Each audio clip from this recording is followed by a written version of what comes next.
Mercredi 16 septembre 2020, chers internautes, heureuse de vous avoir pour cette nouvelle édition de la revue de presse sur JDC Plus TV. À la une du quotidien à capitaux publics Cameroun Tribune, la mise en garde du gouvernement au sujet des manifestations annoncées par le mouvement pour la renaissance du Cameroun MRC pour renverser le régime en place. Le journal écrit que dans un communiqué signé hier mardi, le ministre de la Communication, porte-parole du gouvernement René Emmanuel Sadi, relève qu'aucune manifestation ne peut être considérée comme pacifique lorsque le but déclaré est le lancement d'un mouvement insurrectionnel. Et il a par la suite mis en garde tous ceux qui s'associeront à un tel projet de s'attendre à en répondre devant les instances judiciaires compétentes. Cette information est reprise par le quotidien Le Jour qui titre en grande une « Répression, le gouvernement promet d'écraser les manifestations ».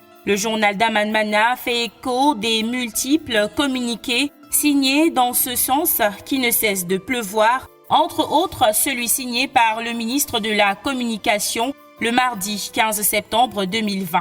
Restons dans l'information autour des élections régionales avec Mutation qui nous explique comment se passe la sélection des candidats au sein du parti au pouvoir, le RDPC. D'après le quotidien Rouge, cette sélection est marquée par du chantage et des marchandages, la circulaire du président national Paul Biya et la mise en garde du secrétaire général Jean Kueté ignorée selon Mutation qui fait la lumière sur cette sélection en pages 8 et 9 de sa parution de ce mercredi. Dans cette parution, Mutation fait également écho de la dernière sortie de Monseigneur Abraham Komé, évêque de Bafang, c'est dans l'ouest Cameroun, une sortie qui a un rapport avec le climat sociopolitique actuel au Cameroun. Selon le journal de la rue de l'aéroport, le prélat est pour une réforme du code électoral. La même information est reprise par le Messager qui explique que dans cette sortie, l'évêque de Bafang accuse la gouvernance actuelle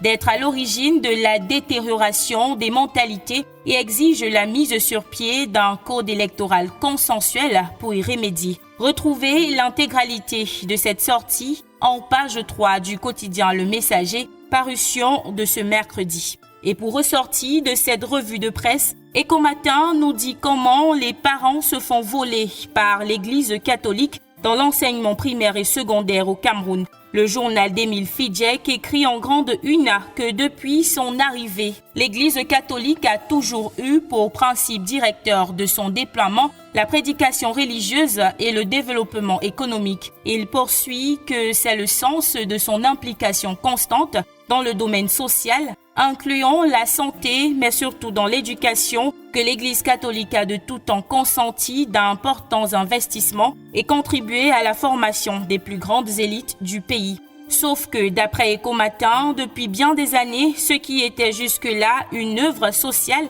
ressemble de plus en plus à un business très lucratif avec des pratiques dénoncées par les parents d'élèves. Découvrez comment se passe le vol souligné par Echo Matin en pages 8 à 10 de son édition de ce mercredi.